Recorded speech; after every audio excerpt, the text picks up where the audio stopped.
الحمد لله نحمده ونستعينه ونستغفره ونعوذ بالله من شرور أنفسنا ومن سيئات أعمالنا من يهد الله فلا مضل له ومن يضلل فلا هادي له ونشهد أن لا إله إلا الله وحده لا شريك له ونشهد أن محمدا عبده ورسوله رب اشرح صدري ويسر أمري واحلل عقدة من لساني يفقهوا قولي أما بعد السلام عليكم ورحمة الله وبركاته. وعليكم السلام ورحمة الله وبركاته. نعم.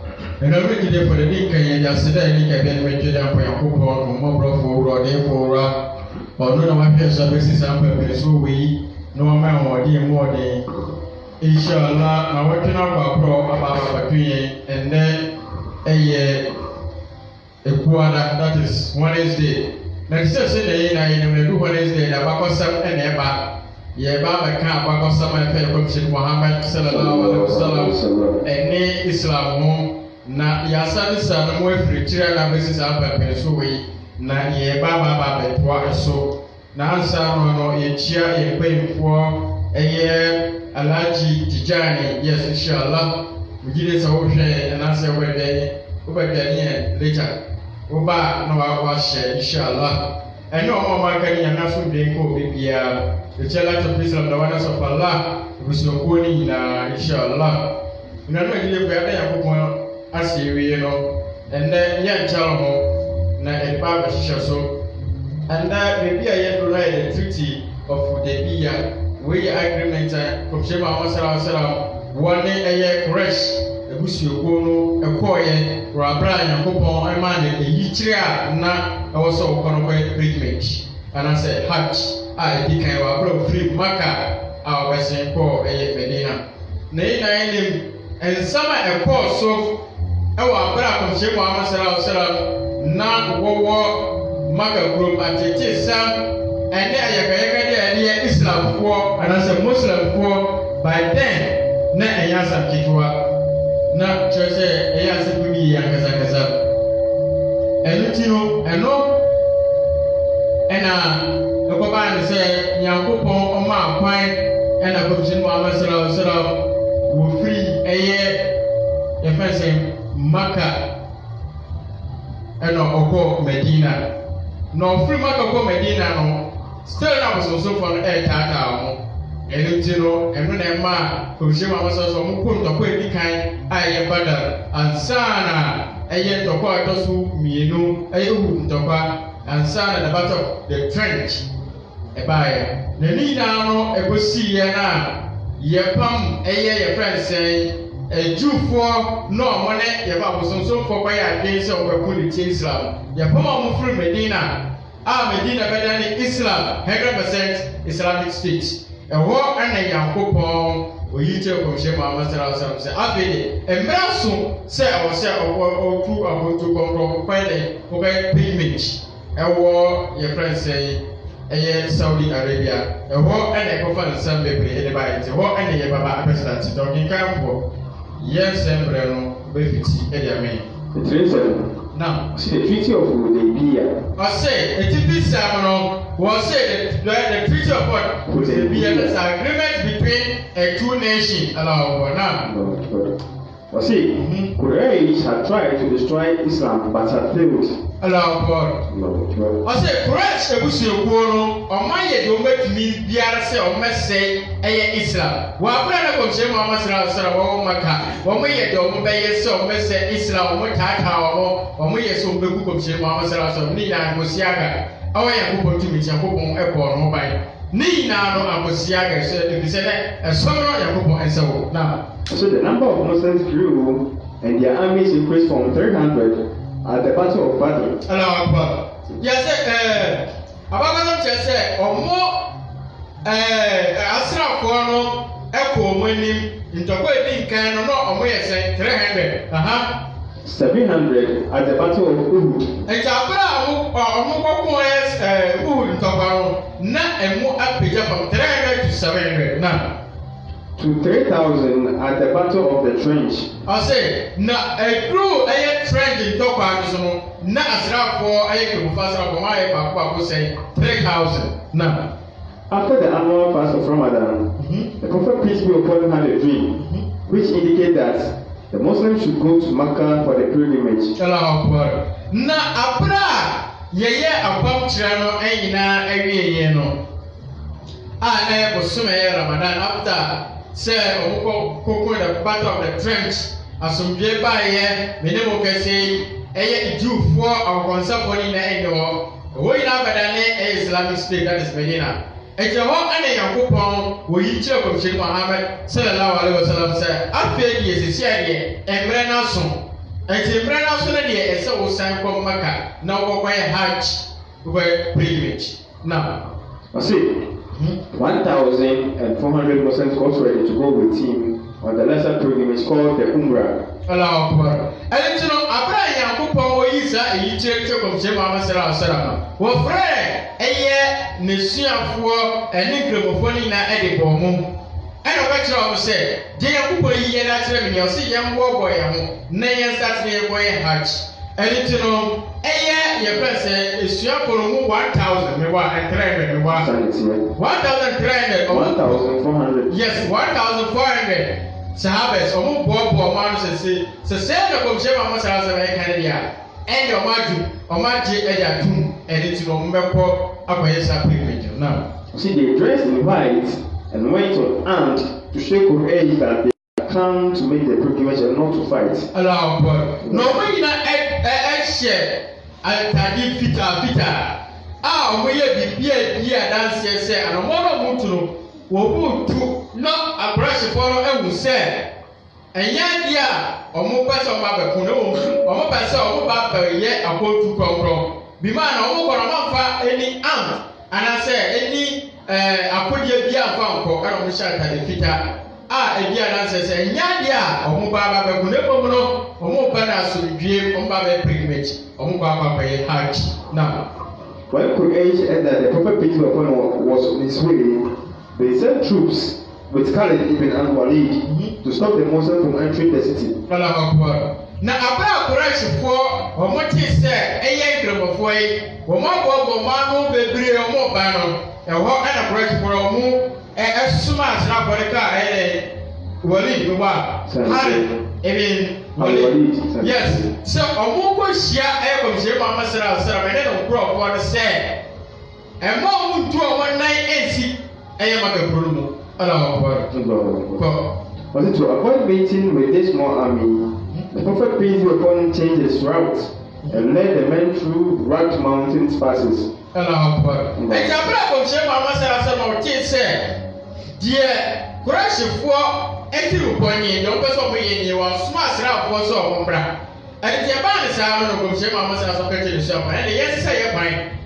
more do we actually people no more. I don't want to say people say na o mo ne sa asra for no ye dey e go go.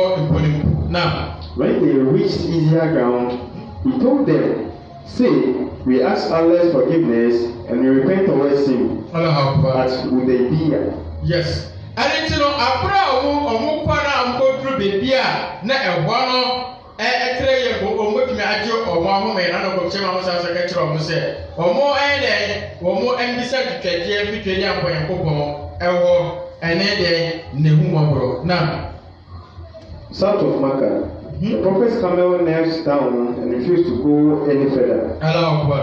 Ati abra omo pa no ko chema mo sara eye le kuko kono o tiso no e ho pe ena okotoye na on person we wura Mecca ekoro. Now, the Muslims thought that she was either stubborn or tired. And the woman is our nation was I go abrana and I said, I so branch the yellow, TNT no I they walk to person before. It's no more, and no person who force one about it, and sorry, no go back a pro now. But the Prophet peace be upon him said, the same power that one stops the elephant from entering Mecca is now stopping us. Allow God. I want to share my message so sunny and moon or car say, I don't know how more kind, brave a bit of Ephobia nobody as soon as he Abraham. ɔne ne ami abura no ɔmo ba no Yankopɔn ɛma ɔsono no ɔbukododwe saa tumi na ɔma ɔsono bukododwe a wɔntumi nwura ma kakrom no saa tumi na asɔpo cameras no na kyerɛ sɛ there is indication of something wei di adanse sɛ Yankopɔn ama wei esi ɛwɔ botae bi so na yɛ botae bɛyɛ na then ordered them to make camp which they did. ɛnti kɔmhyɛ ma mo saa asɔ ka sɛ ɛyɛ mogya wɔ ha se na yɛ home ɛnti no ɔmo nyinaa ɛkɔ dwa ɛwɔ baabi a aboa no ɔbutuyɛ na although they all hoped they would travel onto the sacred Kaaba the following day. Allahu Akbar.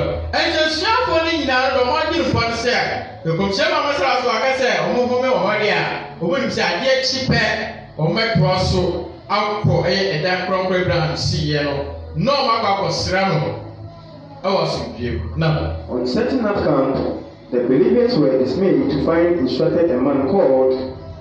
The believers were dismayed to find that the springs were almost dry. Allahu Akbar. Na baabi a na ɔmo wɔ no na nsuo bi ɛwɔ hɔ na later ɔmo hu sɛ nsuo na ɛwɔ hɔ no it is almost dry na kyerɛ sɛ ɛwe adisa na. When he heard this, the messenger of Allah, peace be upon him, instructed a man called Najiyah to take the bowl of water in which he had performed his ablution. Ɛnti no abira nsuo no ɔmo sɛ nsuo no ɛwe no ɔmo nso ɔmo dɔɔso yie saa nsuo wei aso na ɔmo bɛyɛ dɛ ɔmo de bi bɛyɛ alɔla ɔmo ba nom bi ɔmo de bi bɛyɛ dɛ ɔso ɔmo yɛ bia nsuo so na ɛwe no ɛnti ɔmo ma mo sɛ aso na ɛfa nsuo ɛyɛ alɔla ɛna ɔfra bɛrima baako na ɛfra nsuo Nigeria na ɔfra no na ɔka kyerɛ no sɛ ɔka ɔgye na kyerɛ no. Pour it into the hollows where the small amount of spring water lay. Stir it with his arrows. Najiyah and stir it with its arrows. Najiyah did as he was told, and the fresh water gushed up. So suddenly that he was hardly able to get out of the way in time. Allahu Akbar. Wɔhyɛ adam miracle na sɛ wɔde akɔmhyɛ ma masara wɔyɛɛ ɛnti no ɔka kyerɛ n'akyi sɛ nsuo no a mede ayi ekuta no anasɛ mede ayɛ alɔla nkɔ wokɔ ahwieku ɛyɛ nsuo no ɛwene mu ɛnti n'akyi so ɛkɔ ɛyɛ ne saa na ohwie mu na akɔmhyɛ ma masara ka kyerɛ ne sɛ wɔfa ama na ekura no mfɔ num na ɔde num no pɛ wɔpɛ ne nsuo no sɛ sɛ ɛba pɔpɔpɔ ti n'akyi a ɔde mmirika kora na osɔre firi nsuo no mu. Yes, I want to okay. Allahu Akbar. What a miracle! What a wonderful miracle! We've been there. Every more sorry, I also yard what I say. Every more mess up. No one of Subhanallah. I'm going to my never got your home.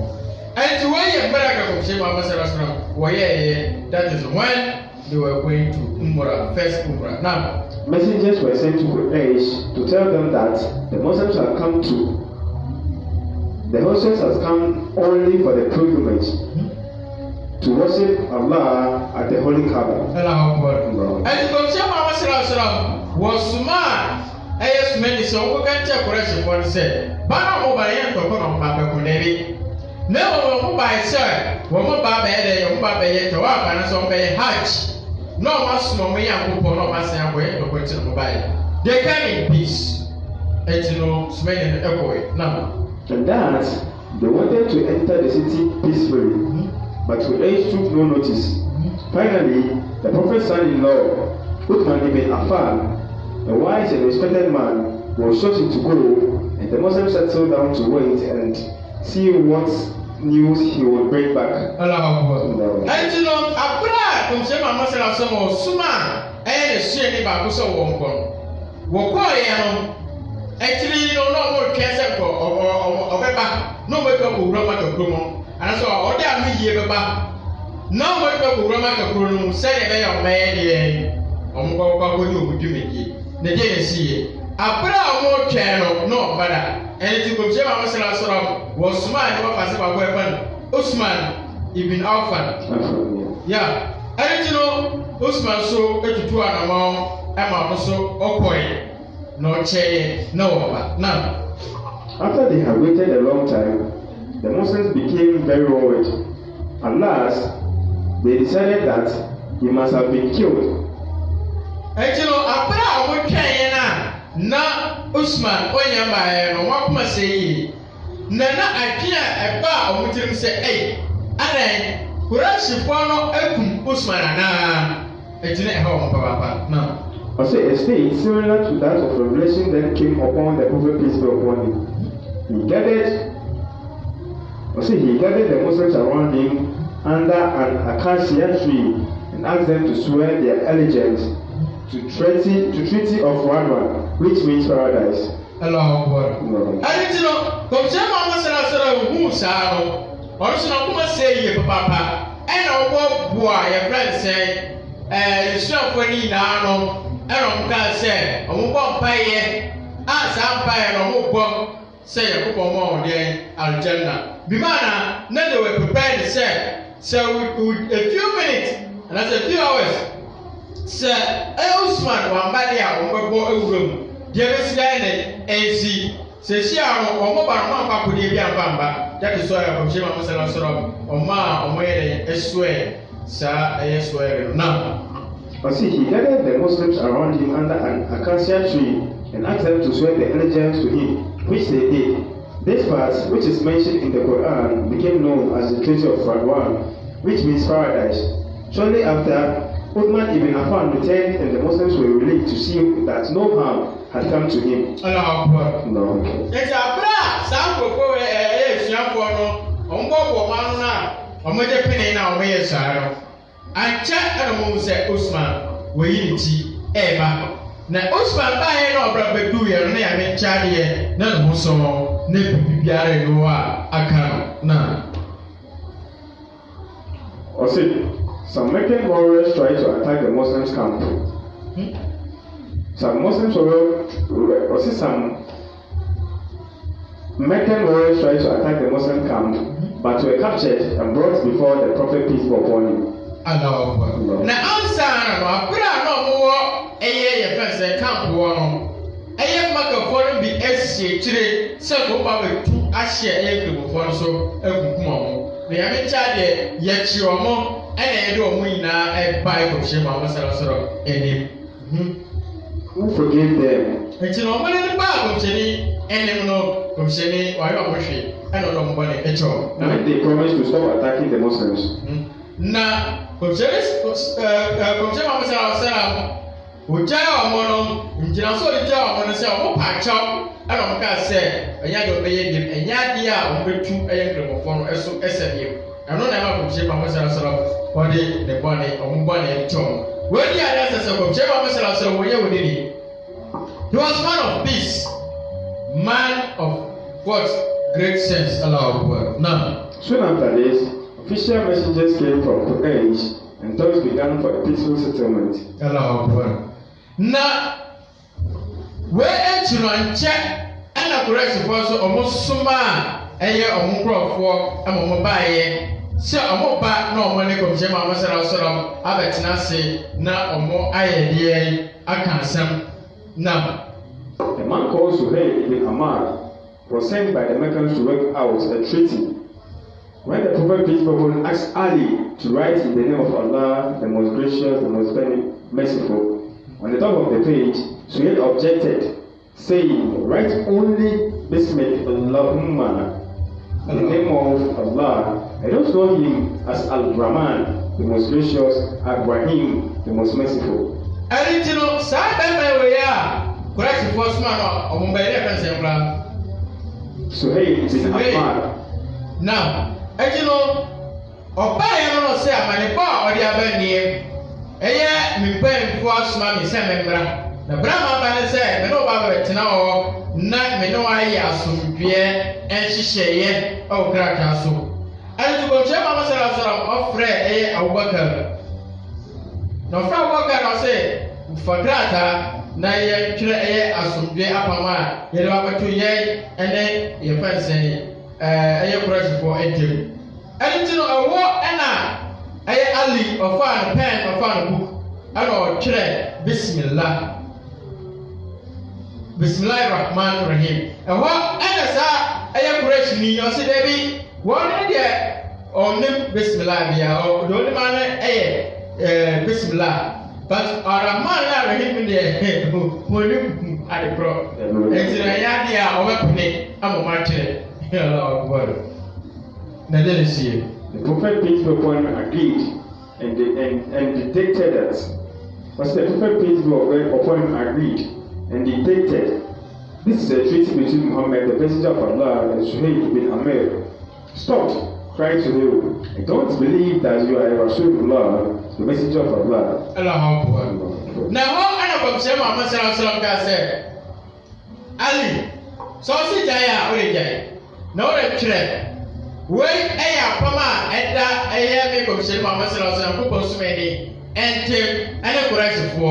Ewo ana branch we Quraysh ni story so de ente sa de no.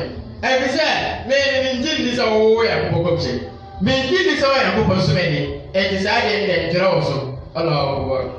I say, if I thought you were Allah's messenger, I wouldn't be fighting against you. I say, Nasaka, maybe this oh, and go to Makuni Chiwana. Maybe you this away and go to I tell the good child to the Mamu dress out of the weapon. So, Allah. Would I, calmly, the prophet peace be upon him, agree that he should be referred to in the treaty as Muhammad, son of Abdullah. I want to come to Muhammad. What your friend say, Ali said, what is no problem? What you said, wait, agreement. I want me come to Muhammad Abdullah and name a correction for NT. Now, the Muslims were very upset at this. How come say, oh, Papa, so on your agreement? Now look at the instruction you are giving us. No more for ye, and I'm saying, all what he was saying, and I said, somehow can he now? The prophet was what? Playing along, and he was what? Following what the correction was what demanded. And so, move for ye, Papa. Now, I see, Umar furiously cried out, Are you not Allah's messenger? I want a woman of solitude and answer. Also, how possible? No way I'm going to say, and yet, in a rubber chair, a booster said, Woo, come say, Mamma, so I will come to the Apostle. And also say, no way I'm going to say, allow what a woman. Yes, I will have some. Then go for you, Papa. Now, are we not Muslims? There's a young one. Now, somebody is out for you, now. How can we accept such treatment when we are right and they are wrong? I was a Yindi or one Samuso. Robert, I contain so. I love so. I was a don't make any Yabichi. Now, this will make people laugh at our religion. They say, yeah, what is that? And I say, best real, and then my amount for us. Now, but the prophet peace be upon him knew what was best, and the treaty of Hudaybiyah was signed. In this treaty, the two sides agreed to stop fighting for a period of years. Hello, and you know, don't you Mama Sarah, okay, Omar, so we have it. Now, meaning, yeah. Tell them to go see Mama Sarah, so we need to know. What is such a crack? And I say, Nambrabia, I was so for the buyer. From some of us on point two, what did you move? I'm on way and Pepe. Nasa, agreement, and as a pama, a woman to say, or sell one terminal or Mujai and Topa. Our and fear, do you be a cheap? It was also agreed that Muslims should go back to Medina immediately, but that they could return the following year for the pilgrimage. Allah, I know, almost so I can say, almost say and so much agreement I got to you. In Prempania, Musa Mochi and Medina. Just a next year and son of Abba Harton. Yes, a big one. Now, so this pilgrimage would last 3 days. In addition, the treaty allowed Muslims wishing to leave Islam and return to Mecca to do so. I say, now as I agreement, BM said, one more answer go Mechi, na fie a di won so mo sa ebe bie mu dia na so mo ba be ye pregnant dia omo ba o medi na nsepe 3 days Allahu Akbar. It also permitted Makkans to leave and become Muslims, provided they had the permission of their guardians. I said, agreement as you want to say, or say, Maka forum, so also may include for the one montina, Maka Grumua. I feel so I just said, Umabusia for Pedia Moman Sana. There's a website from Peninsulia, like Allah. No. The Muslims agreed to send any Meccan who did not have their guardians' permission back to Mecca. Allah. Anything over the house of Metias. Emma and Tiasan was said, one more on Mutani free Mecca, Medina, Rabda, a or Musa for Amo, Apoyano. Shema Masa from Eji Muse, or Mamo Munasa, which as an Ako Mecca. No. Suhail's son had come with his father with the idea of joining the Prophet peace be upon him. But when the treaty was signed, he was, of course, forced to return to Mecca. He cried bitterly. The Prophet peace be upon him said, "Oh, Abu Janda, the patient, must be patient and control yourself."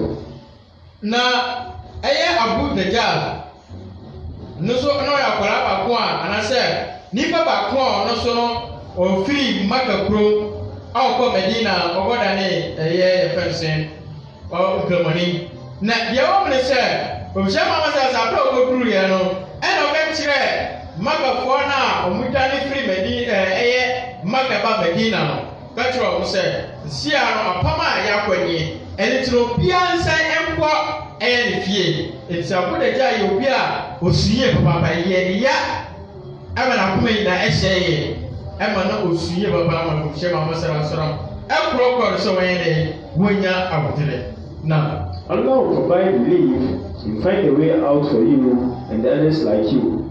I say nya abutere na yakopon obekire na wipie ekwan sonko e dia mani pebi sewo na the majority of the Muslims were very disappointed when they heard the terms of the agreement.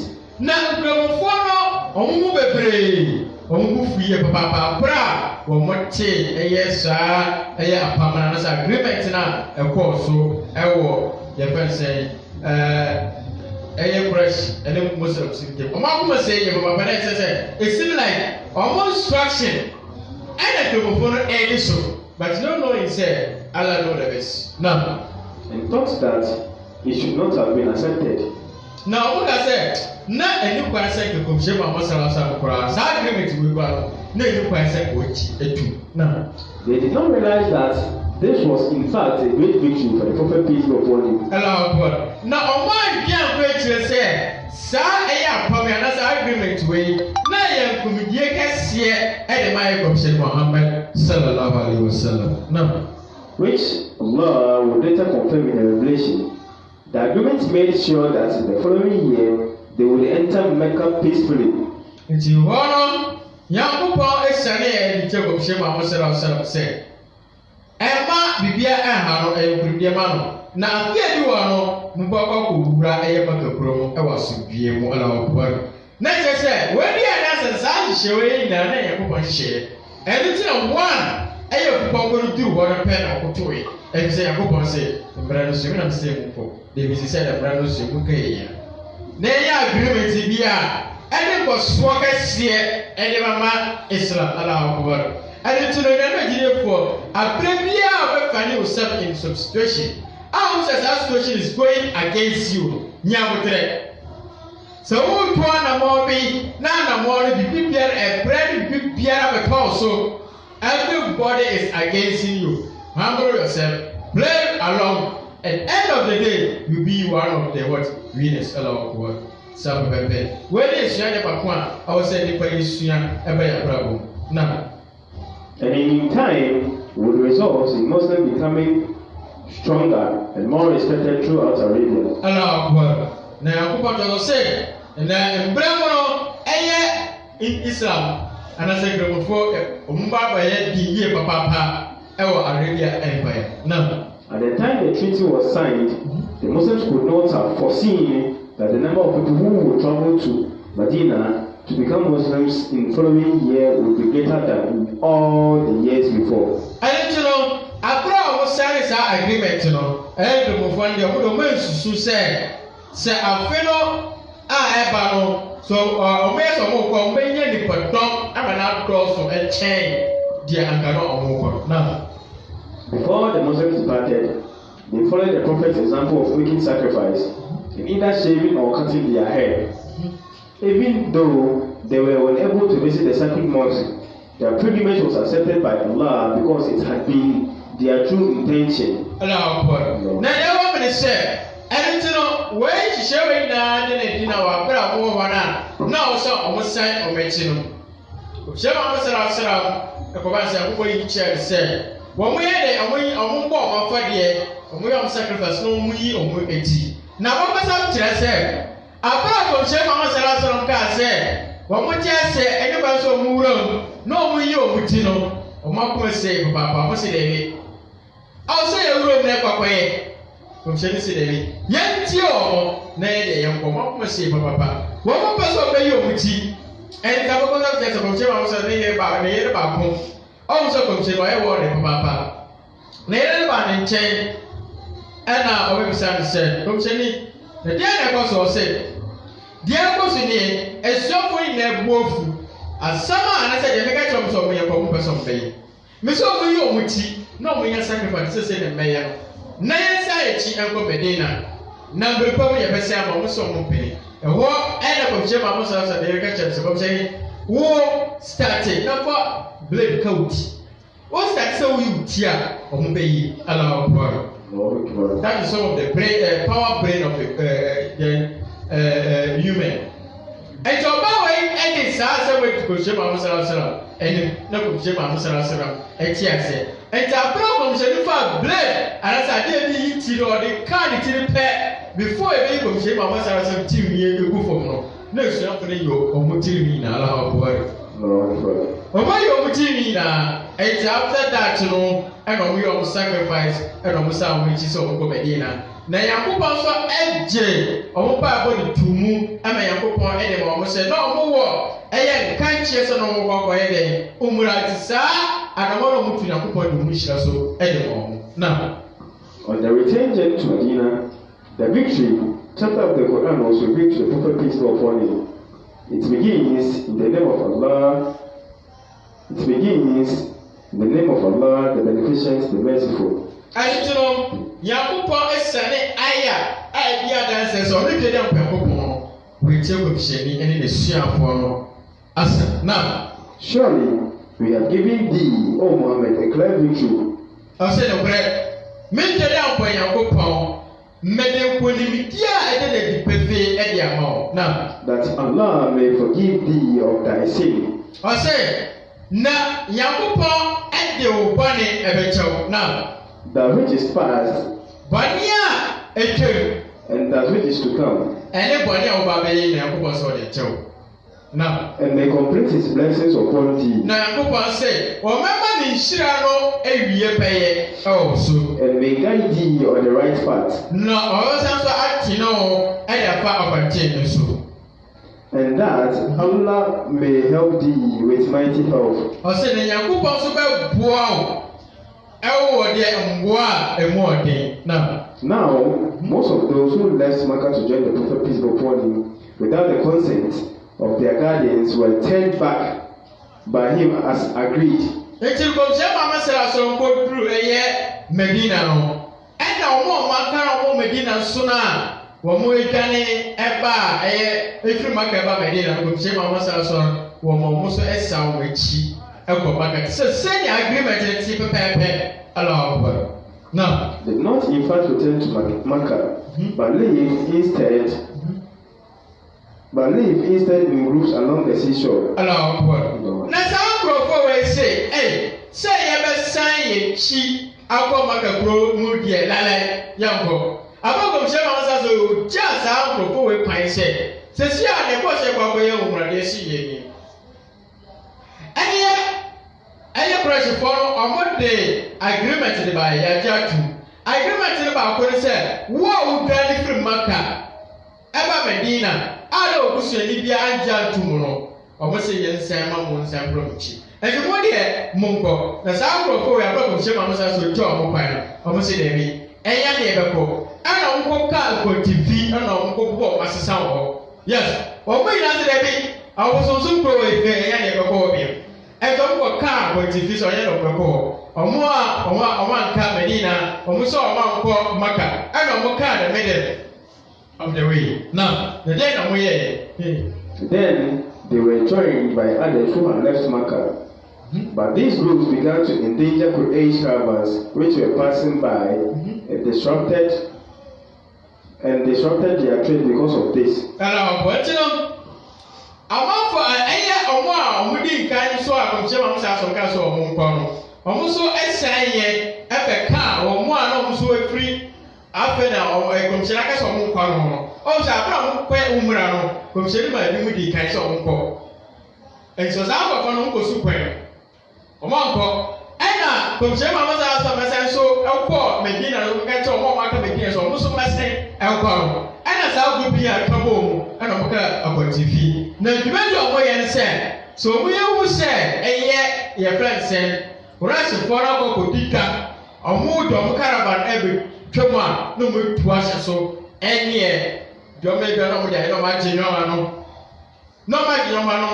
na che se o mo ada ntu o mo bra na che se ina nyoma no mo ye no kwan so no na Quraysh caravan also Quraysh told the Prophet peace upon him that if he wanted to make these new Muslims they would not ask for them to be retained. Hello boy and you know Christ will say some no enya I don't say better to Jema also could be in Ebano. That's the victory. Allah Akbar.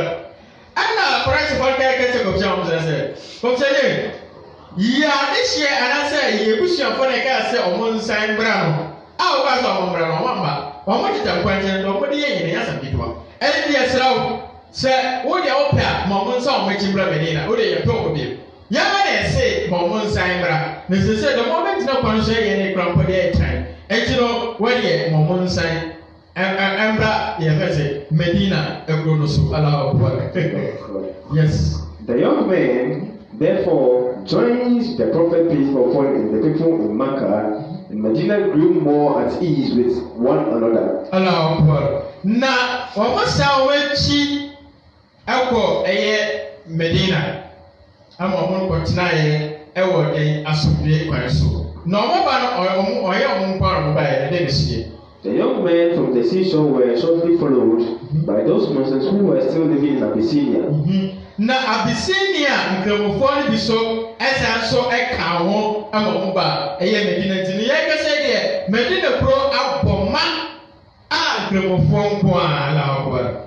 And soon the numbers of believers in Medina had doubled. Na nipa dodo a na nka fina etwe na go pese ko mo ko pre mo twa ngo no o ma bobbo ho mbo ho mi no e se nipa na ko dos yie papa e bi se sa ko fo ko na so mo para yo mo kwa no mo ba o the people at the seashore o mo ka ho ana mo sa senior force ka ho e mo na ba be the ground so e mo be double in numbers. About this time, Khalid ibn al-Walid, the great warrior who had defeated the Muslims at Uhud, set out from Mecca for Medina. Allah Akbar. Neya Khalid bin Walid. Sa Khalid bin Walid we no waye war leader.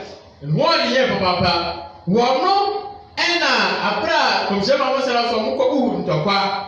Wa abra nkromofo ya aso bra kira o musifre bikwa so no. Sa Khalid we no lead o esa mati a omutwa nkromofo ho hia ya kunkum nkromofo bebere papa. Sa Khalid bin Walid we no a great warrior. No so no etu anamo so ofimaka akobedi no ko ye den. Along the way, he met Amr ibn Alas.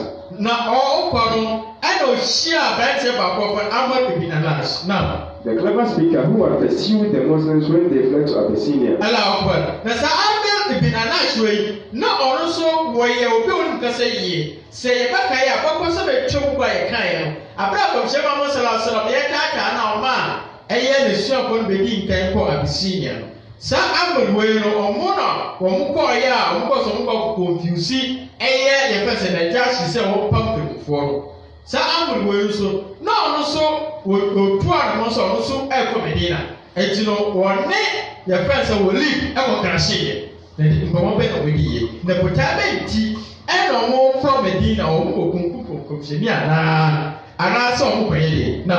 Who had attempted to find asylum in Abyssinia had just returned from that country. Now, the Negus, having urged him to enter Islam, they asked Khalid, "Where are you going?" And you know, first, Amr Obisa Khalid said, Walid Obisa Khalid said, "Na, who can you find?" So, my wish is Obisa said, "Him for the now." Khalid replied, "The way has become clear. The man is certainly a prophet." I say, no, what a character said. No, send a number at the couple. Bibiara de Pepe. Sir, Sabana will echo Shinwa Masala Solomon. No private prayer and Pocopshi. She into Quadua, Yadia Soa, Yabi Gugu. She said, "You see, as a person you puno, Yabi Gugu. Yet, I shall pretend they. Somebody himself that go put it to almost the end of the day. Some brand air put here younger. In fact, a branch and I Commission Mama Salam. He's not an ordinary person. He is indeed a prophet. Where Pocopshi. And you know, my eye is a person who come home and what is that? Allah Akbar. And by Allah, I am going to become a Muslim. I said, may the Yakuba be sincere, may come home, no Papa Dani, Cremoni, Nigeria, and how much longer should I delay?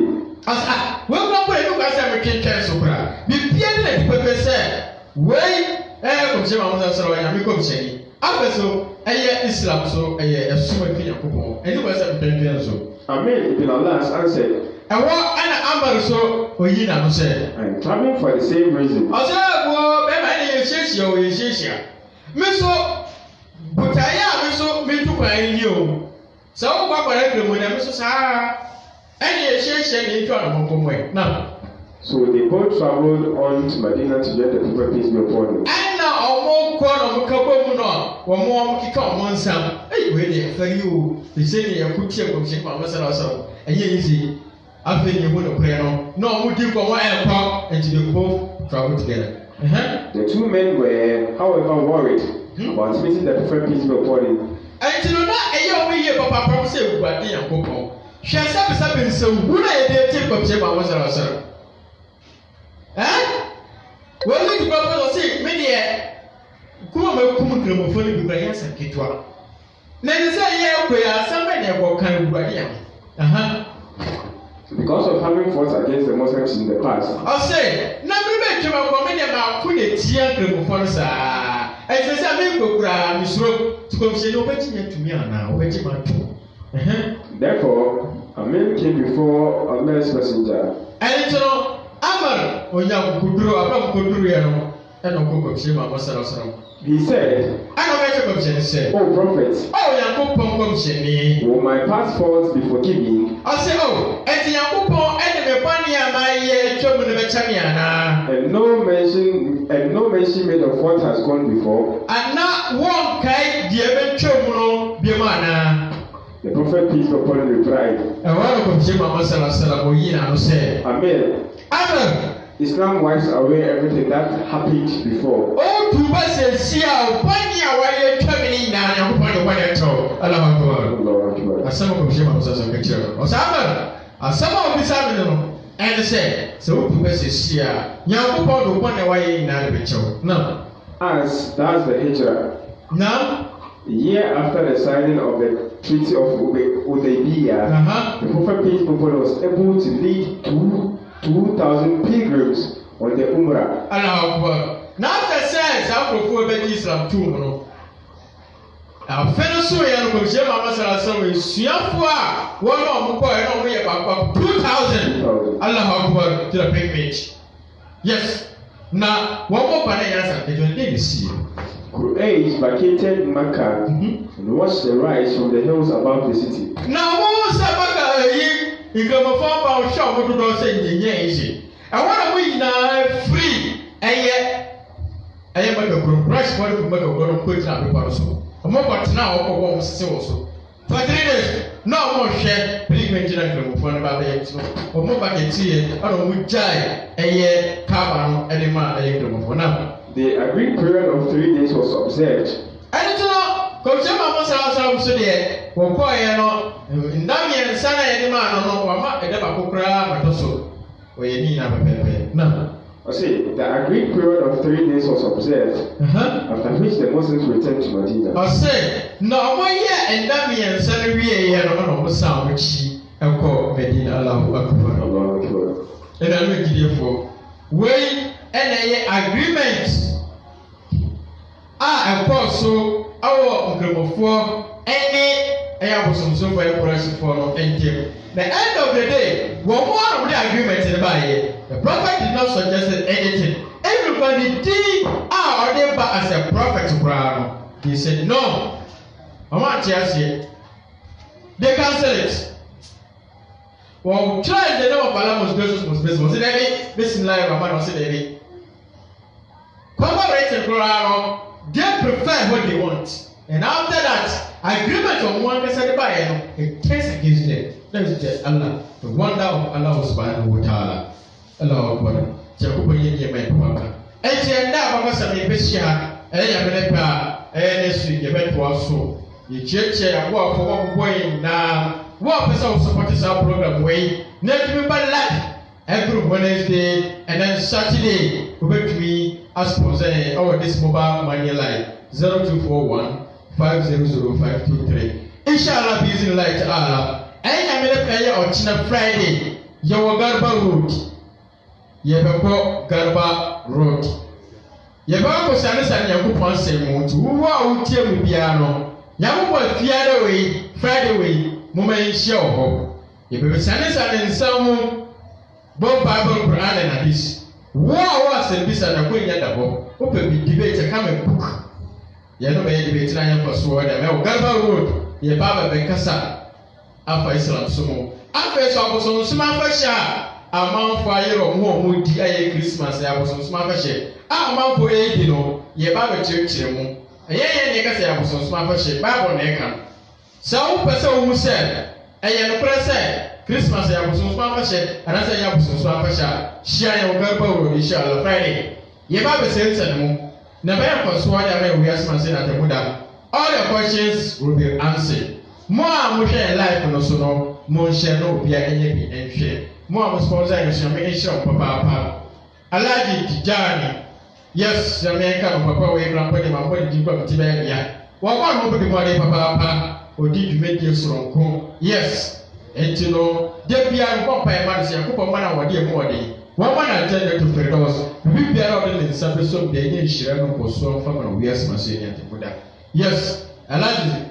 Zachary, so Bregan or a picture of Inshallah, and now this no. Alaji Mustafa, President, Ali Kojo, organizer, or great Sheikh Abdul Rahman, Secretary, and then also Ohio Chief Advisor, Nyame Enka Papa, and now this no Adam Germany. I'm so Ohio, Yan Tonka, Inshallah, and Tonka. Naya for so from a weird Masina at Abuda. Adam! Yes, also born Mobile Papa Pep Jenny, Yamishano, no one Mobile. Yes, and I'm also Muhammad Siddiq, yes, also our UK Yamisha Papa. One Ibn Chambers, without UK American Papa. Now, Yamisha Ibn Chambers, also a one money and see a chilling. Come on. And then a more Marka Abdelazak, my Timonka, no Ibrahim Timonka. Abdul Rahman Adam Saudi and Timuka, whom as a Tomuka Bakuba, Yamisha and Fatima. Yes, I did the visa or buy us and America, Papa, and it may be aware with Gina nice so a Gina man may say to me, away, let's say, behind every successful man, there's a woman. And when they behind Truth Islamic Preaching International, there's a woman called Sister Nefisa, President of Women Organizer, Sister Nadia. After Ajia, Safia, UK, Ajia, Zainab, and no more marketing and then also your friend Musa Samudi, platform no so kwa mo ne kecha me nyame enshaw Abdul Mumin ye bom aye de Abdul Mumin Yankopon kan mo no bie na kwa fama na kwa ne se ne mo ne dwuma sam ne kraka sam Yankopon bie kwa fama no pepo we nyame dwuma se na kyase Yankopon edwuma e de na koma so papa Yankopon enshaw no bie na kwa fama no no man ko bie na ne sanka krata ye chia aye itirifo nyina yame aso bie ko bibia mo moye na afe no yetumi enwie ye office no na asase no so eda ho wo person sponsor your project no normally is 0240 16 0023 0240 16 0023 aya Friday ye call 2 days consecutive time 2 days ye papa life wo person supporting ye ubetuma send mobile money da e ba da life 0241 500 enti ne mama ye ba penyi ya ode empabo ediabre na yedi ende segment no apene haza bila tawfiq wassalamu alaikum wa rahmatullahi wa barakatuh wa alaikum salam wa rahmatullahi wa barakatuh. Masha Allah, Malam Abdul Karim lafiya ana mote neno sede we de biano eno na wasan ayem ende ade amaye wadi atole hu se wala bia obekon ne humode aka nyamesem afa komisheni Muhammad sallallahu alaihi wasallam abakwasemu sede beya yen kremufo no yebehunu yegina bre ewa Islam som efise Islam eno ni ne kresum a otumfo Yankopon adima komisheni Muhammad sallallahu alaihi wasallam na yen kremufo so yasum ana yasum otumfo Yankopon ewa Islam pan so na wase yetimi hunu komisheni Muhammad sallallahu alaihi wasallam na bakwasem ne wo any kopim bra wo free ewiase wase kremoni bia utimiku eno na saa malam wei to ne ho so se wo be kyerɛkyerɛ no kakra se de beya yenso yebetimi asua na yehunu na ayemfaso de ama yen kremufo ewiase ha ani damfa ma atemwada enutino na ehiama kremoni bia se okuwa de bia no obebon ohumodin pa se obetie sa platform we so se de be yambe foso de ama menu emielu na ewiase ha yewoyi yɛne mfoso bia adise yamsumo no a efise otumfo Yankopon ɛka no Qur'an no wose wama khalaqtul jinna wal insa illa liya'budun ma moni padansani ni amotia bibiati na mu mibo wonse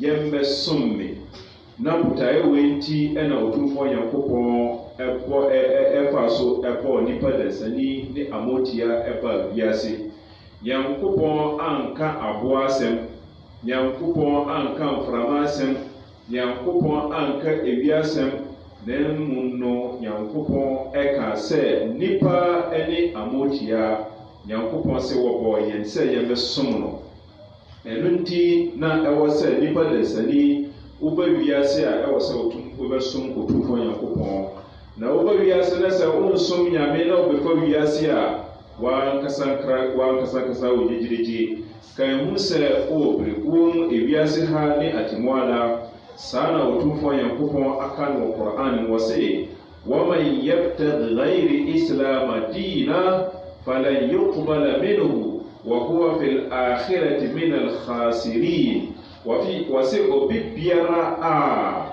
wajai islam som ekosom som fufuro bia enye islam no nipa koro enkan hunu se wo prekumu ewiase ha ne atemwada esom yina enko yemeni agise Islam enti de yeye no bebia no a yetutu papa so yeye yedede ene de ekika ho ɛne deɛ keka ho ne nyinaa ɛyɛ adeɛ bi a ɛwɔ bɔɔla so ne nyinaa Nyankopɔn asesa ne nyinaa akɔgu bɔɔla so na mmom no deɛ ɛyɛ nokorɛ paa a sɛ nipa dansani sɛ wonim sɛ wowɔ wiase na ohia Nyankopɔn nkwagyeɛ no nko adeɛ a ɛdeɛ yɛkamfo Islam som ɛde ɛma wo na sɛ wosi wo nti a wode kɔ so na tutu pupa so ɛwɔ wiase ɛsum bi a wopɛ bia no wode yɛ Nyankopɔn deɛ wɔde wopɛ ɛde ama wo sɛ deɛ wopɛ bia no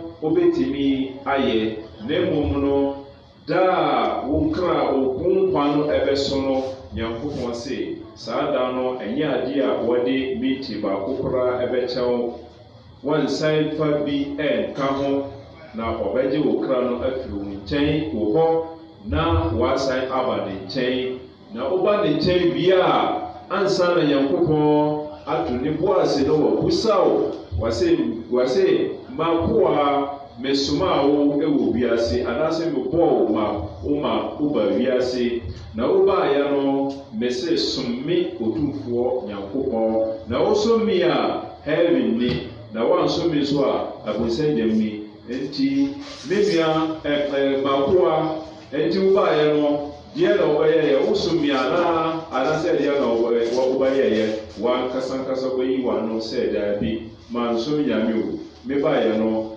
mebɛyɛ deɛ mepɛ ɛwɔ wiase ha ɛsom a ɛmfata nsɛ ɛnam aba bɛfa so wankasa wobɛka efisɛ sɛ ɛduru da kɔ ama atemmuada waa wobɛhunu sɛ yes ɛsom a wobɛsom no ɛyɛ papa wobɛhu ɛyɛ bɔne sɛ wobɛhu masha Allah ɛno nti no na yɛnkamfo Islam som ɛde ɛma mo na afei so no yɛn nkramofo nso a yɛwɔ Islam kwan so no yɛn nso yɛnyɛ ntene yɛn ho na yɛnsom Islam no sɛdeɛ ɛsɛ fata efisɛ Otumfoɔ Nyankopɔn ɛka no Quran wɔ se fawailul lil musallin wɔ se ɛnnome ɛnka nyamefrɛfoɔ wankasɛ Kristofoɔ o wankasɛ abosomsomfoɔ o wankasɛ wiasefoɔ o wɔ se nyamefrɛfoɔ wɔn a wɔyɛ salla wɔn a wɔde wɔn ma ebubutu fam wɔn a wɔkuta nsuo wɔn a wɔhoro wɔn ho kama na wɔn aba masallaci akɔ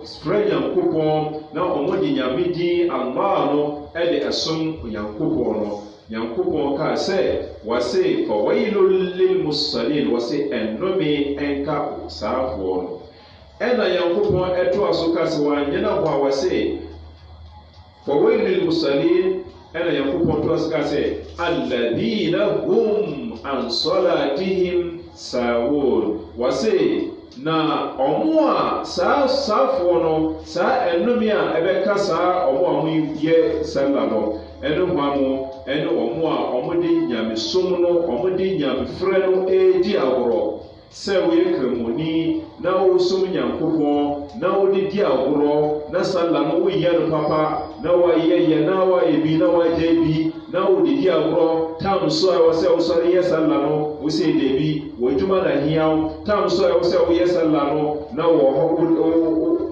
woda wo baabi wosɛ wamame dwom de ma home kakra anasɛ tam aso sɛ wobɛyɛ sala no na wode wopɛ woyɛ sala no ɛwɔ ne kwan so pɛpɛɛpɛ efisɛ Otumfoɔ yɛ so Nyankopɔn ɛka no Quran sɛ wɔse inna salata kanat ala lilmu'minina kitaban mawquta wɔse wɔn hu sala no a mede ama mo no ɛyɛ ne berɛ so pɛpɛɛpɛ ɛna me Nyankopɔn mede asi so ama mo sɛ monsom munyɛ sala no ɛwɔ ne berɛ so pɛpɛɛpɛ enti ɛkɔba ne sɛ tam no so na wodidi agorɔ tam no so yɛfrɛ azan na wote hɔ no mu woyɛ alwala wobɛma yɛayɛ sala no awie ansa na woabɛgyerɛ sɛ woyɛ sala ka yɛhunu sɛ wo na woyɛ fawailul lilmusallin enti Otumfoɔ Nyankopɔn se ɛnnome ɛnka wɔ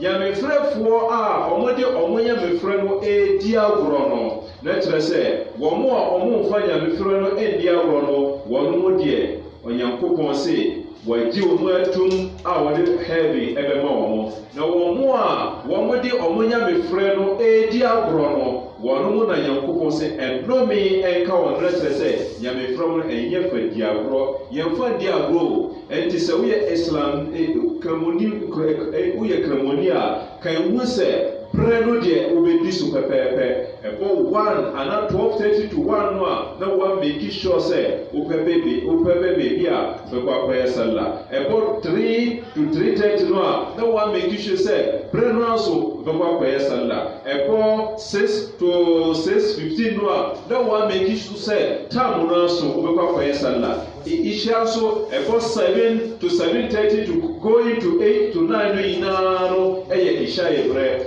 Isha deɛ ɛno deɛ ne brɛ no ɛdɔɔso ɛtuatua so saa kɔpem sɛ 12 bɛbɔ koraa no ɛyɛ Isha koraa deɛ kɔmhyɛne Muhammad sallallahu alaihi wasallam wɔse sɛ anka ɛnyɛ sɛ wɔyɛ no nhyɛ ɛdeɛ ama yɛ sɛ ɛbɛyɛ deɛ din a ka wɔhyɛɛ sɛ ɛnhyɛ deɛ nka yɛtwentwɛn so paa na yɛmma brɛ no kɔ kakra ansa na yɛayɛ Isha ɛnti Isha deɛ ɛno ɛnhyɛ dɛ ɛntwam saa na mmom no ɛnsala no a aka from Fajr ɛkɔpem Maghrib no nyinaa no ɛwɔ sɛ woyɛ no bi brɛ so pɛpɛpɛpɛpɛ na mmom Isha no na yɛama wo akwanya wo ɛfiri sɛ ɛno deɛ from 7:30 8:30 going to 9 to 10 nyinaa no Isha no atuatua so paa na ɛno deɛ woyɛ wɔn na mmom no nti a yɛpɛ sɛ woyɛ no wɔ 7:30 time no ɛne sɛ wobɛnyɛ jamaa nti sɛ wotwitwɛn so a wonyɛ jamaa ɛfiri sɛ ɔtumfo Nyankopɔn sɛ aljamaatu rahma jamaa no ɛno na rahma wo ɛna afei so no ɔtumfo Nyankopɔn hia sɛ yɛbɛyɛ sala no ɛwɔ jamaa mu ɛno nti ɛna ɔtumfo Nyankopɔn wɔka kyerɛ sɛ inna salata kanat ala almu'minina kitaban mawquta ɛnti yɛmmɔ mmɔdene sɛ ayɛ wɔyi a ɛda koraa yɛbɛyɛ so pɛpɛɛpɛ na yɛdi so nti anuanom mputuo kakra bi a me so mɛde bɛta yɛ malam payini malam Abdulkarim Lafia a wɔkyerɛkyerɛ abɛkɔsɛm a yɛso yɛdi n'akyi asuasua kakra yɛhunu deɛ ɛkɔ ɛwɔ Islam som no mu no ɛno nti yɛ malam payini no saa mputuo kakra na me so mɛde bɛta n'akyi kakra ɛna mede bɛtae n'akyi ɛno nti no yɛde saa mfutuo kakra yi ɛde bɛtae saa yɛ malam Abdulkarim Lafia akyi sɛdeɛ ɛbɛyɛ mfasoɔ ade ama yɛn nyinaa nti yɛbɛbɔ mpaeɛ ade ama yɛtiefoɔ ɛne wɔn mo a wɔhwɛ wɔ platform no so ɛne wɔn mo a wɔn tie yɛ nyinaa Nyankopɔn hyerɛ obiara Nyankopɔn ma yɛnyɛ asotie ɛmfa ma saa preaching wei a yɛ preaching yɛ kyerɛkyerɛ wei ɛyɛ kyerɛkyerɛ na yɛ kyerɛkyerɛ o wɔyɛ preaching na yɛ preaching yɛ kyerɛ adeɛ nti Nyankopɔn ma yɛnyɛ asotie ɛmma saa ɛkyerɛkyerɛ wei a yɛ kyerɛkyerɛ yi na Nyankopɔn ɛmie yɛ adwene na yɛso yɛntumi nsua na yɛn ho no daakye bi nso yɛso yɛtumi akaekae bi ɛde akyerɛ yɛn nuanom a wɔn aka a wɔn nso nnim saa adeɛ wei na yɛso yɛtumi akyerɛkyerɛ wei sɛ ɛwɔ sɛ kramoni biara wotumi hunu saa abakɔsɛm wei na ɛyɛ ya ɛna anaasɛ ɛyɛ yɛbɛka no sɛ twi no ɛnkɔ yie nanso no yɛde bɛkɔ no saa ɛyɛ ya sɛ kramoni paa na abakɔsɛm wonim nanso no bɔɔl no ɛkɔ nkɔsi wonim Ronaldinho mu Ronaldo ɛne hwan Chelsea ne hwan ɛno saa story no deɛ kɔtɔkɔne has ne nyinaa no abakɔsɛm no ɛda wɔ tirim na Islam abakɔsɛm deɛ wonim ɛyɛ awerɛhoɔ papapapapa nti kramoni yɛnka sɛ saa ɛyi no wosua ɛnyɛ o but mamma ɛno nka ɛkyire ɛfi sɛ saa Ronaldinho wei no ɛho hia ɛno mfasoɔ biara nni so wonya lada wonya hyerɛ biara ɛwɔ so na mmom no saa abakɔsɛm wei na usua obenya lada obenya hyira kɛseɛ paa dan kwama atemmuada so na asa yɛ adanseɛ de ama enti yɛhunu sɛ wei ɛna fata ɛna fata sɛ kremoni hia kremoni paa enti yɛmnya saa wiase no na yɛnsua Nyankopɔn nsɛm no sɛdeɛ bɛyɛ mfɔsodeɛ de ama yɛ nyinaa enti Nyankopɔn bie yɛn adwene Nyankopɔn ɛma yɛ elimi na yɛntumi nsua saa adeɛ wei Nyankopɔn nhyira obi biara Nyankopɔn ma obiara apɔmuden Nyankopɔn ma obiara adepa a wɔhwɛ ɛwɔ Nyankopɔn hɔ no Nyankopɔn ɛnyɛ ma no sika Nyankopɔn ɛmfa ma yɛ sika ɛyɛ sika a ɛbɛboa yɛ ewiase ha ne atemmuada sɛdeɛ ɛbɛyɛ a yɛbɛhunu Nyankopɔn no Nyankopɔn ɛmfa ma sika nso a ɛmmoa yɛ wiase ha ne atemmuada sɛ ɛdeɛ bɛkɔ ɔsɛyɛ mu Nyankopɔn ɛnyi ɛno sase ɛmpɛ sase ɛmpɛmu ɛma yɛ na mmom Nyankopɔn ɛma yɛ sika a ɛbɛtumi asom utumfoɔ Nyankopɔn ma yɛ apɔmuden Nyankopɔn ɛma yɛ ahoɔden Nyankopɔn ma yɛ nkwantenten yɛn mpanimfoɔ nyinaa yɛkyiakyia wɔn nyinaa yɛbɔ mpaeɛ ma yɛn mpanimfoɔ nyinaa nti ɛna afei so no yɛn maanamfoɔ a wɔn nso efiri mu nso yɛbɔ mpaeɛ ma wɔn sɛ Nyankopɔn fa wɔn kra nsie ɛma yɛn Malam Muhammad Nyankopɔn ɛmfa ne kra nsie ɛma yɛn ɛna afei so no Malam Sheikh Hassan wɔn nso Nyankopɔn ɛmfa ne kra nsie ɛma yɛn ɛne deɛ ɛkeka ho nyinaa Nyankopɔn yɛ nuanom yɛ maame nom yɛ papa nom yɛ maame nom nyinaa Nyankopɔn ɛmfa wɔn kra nsie ɛma yɛn اللهم هدنا فيمن هديت وعافنا فيمن عافيت وتولنا فيمن توليت وبارك لنا فيما أعطيت وقنا واصرف عنا برحمتك شر ما قضيت اللهم اغفر جميع الموتى المسلمين الذين شهدوا لك بالوحدانية ولنبيك بالرسالة وماتوا على ذلك اللهم اغفر لهم وارحمهم وعافيهم واعف عنهم واكرم نزلهم ووسع مدخلهم واغسلهم بالماء والثلج والبرد